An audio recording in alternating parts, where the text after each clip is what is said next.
یہ لاہور کے جو کیسرا بازار ہے اس کے اندر موجود رنگ محل چوک کے قریب یہ والا آپ کو بینک آج بھی مل جائے گا، جس کے اوپر بڑے واضح الفاظ میں لکھا ہوا ہے گوبند رام کہان چند 1805 اور نیچے ہندوستان کمرشل بینک لمیٹڈ. تو سوال یہ پیدا ہوتا ہے کہ اتنا پرانا بینک کیسے ہو سکتا ہے اور اس کی بلڈنگ ابھی بھی موجود ہے.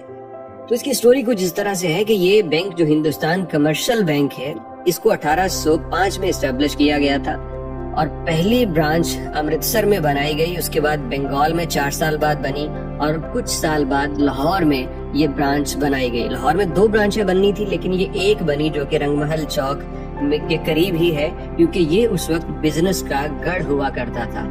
اب اس کے اوپر جو نام لکھا ہے گوبند رام کہان چند، وہ جناب علی اس بلڈنگ کے آنر تھے. فرسٹ فلور پہ یعنی گراؤنڈ فلور کے اوپر ان کی دکان تھی اور بینک کے اندر وہ حصہ دار بھی تھے. یہ بینک اس وقت کا ایک سب سے بڑا بینک مانا جاتا تھا اور پھر اس کے اندر لوگوں کی امانتیں وغیرہ بھی رکھی جاتی تھی. شاہ عالم مارکیٹ میں رنگ محل چوک اور پھر اس میں یہ کیسرا بازار ہے، وہاں پہ یہ بینک آپ کو نظر آتا ہے. دونوں اطراف سے ہم آپ کو دکھائیں گے، اس کی فرنٹ سائڈ بھی اور بیک سائڈ بھی.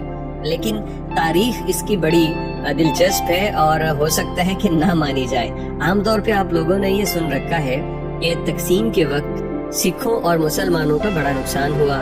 سکھ کہتے ہیں ہماری ادھر بہت زمینیں تھی، انڈیا میں کچھ نہیں ملا. مسلمان کہتے ہیں کہ ہماری ادھر انڈیا میں بہت زمینیں تھی، پاکستان میں کچھ نہیں ملا.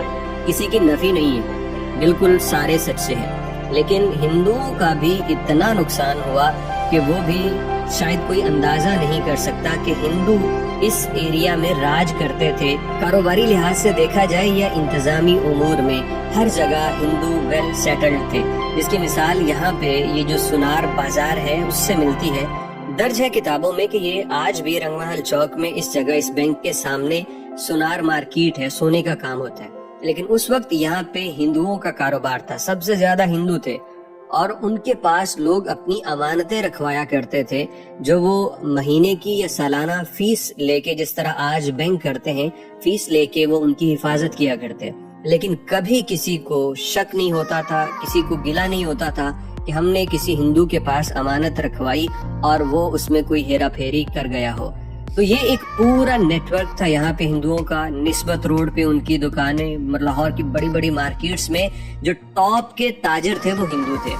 یہ گوبند رام کے متعلق بھی کہا جاتا ہے کہ جب 1947 میں یہ ہندوستان چلے گئے تو تب یہاں پہ ان کی جتنی بھی دولت تھی وہ انہوں نے اس بینک کے نیچے چھپا دی اور پھر وہ بعد میں آئے پاکستان آرمی کی مدد لے کے وہ خزانہ انہوں نے نکال دیا. یہ روایات میں موجود ہے، وہ تھے یا ان کے بچے تھے. لیکن بات سمجھنے کی یہ ہے کہ ہندو یہاں پہ اتنے اسٹیبلش تھے کہ وہ سب سے بڑے تاجر مانے جاتے تھے اور اس سب چیزوں کو چھوڑ کے کاروبار، روپیہ پیسہ، اپنی زمینیں، اپنی دکانیں، گھر، یہ سب چھوڑ کے ہندو یہاں سے دوسری جانب یعنی انڈیا گئے تھے. تو ہندوؤں کا بھی یہاں پہ بھائی بہت نقصان ہوا تھا.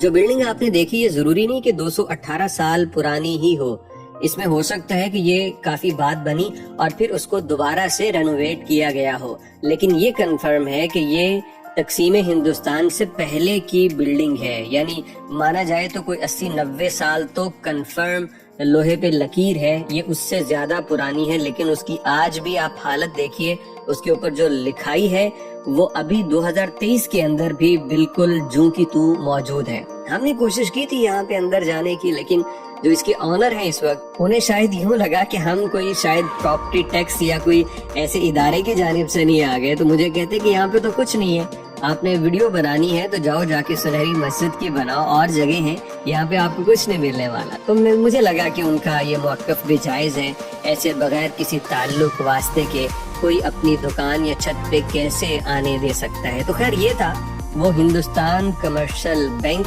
جو کہ یہاں 1805 میں اسٹیبلش ہو چکا تھا اور پھر لاہور کا سارا مال، روپیہ پیسہ اسی بینک میں آتا تھا. بعد میں تقسیم ہندوستان کے بعد اسے پنجاب بینک میں کہتے ہیں تبدیل کر دیا گیا تھا اور پھر پنجاب بینک بھی بدل گیا اور ناموں کے ساتھ آ گیا. تو یہ تھی لاہور کے اس علاقے اور ایک بینک کی تفصیلات جہاں پہ ہندو اپنا بہت کچھ چھوڑ کے انڈیا جانے پہ مجبور ہوئے تھے.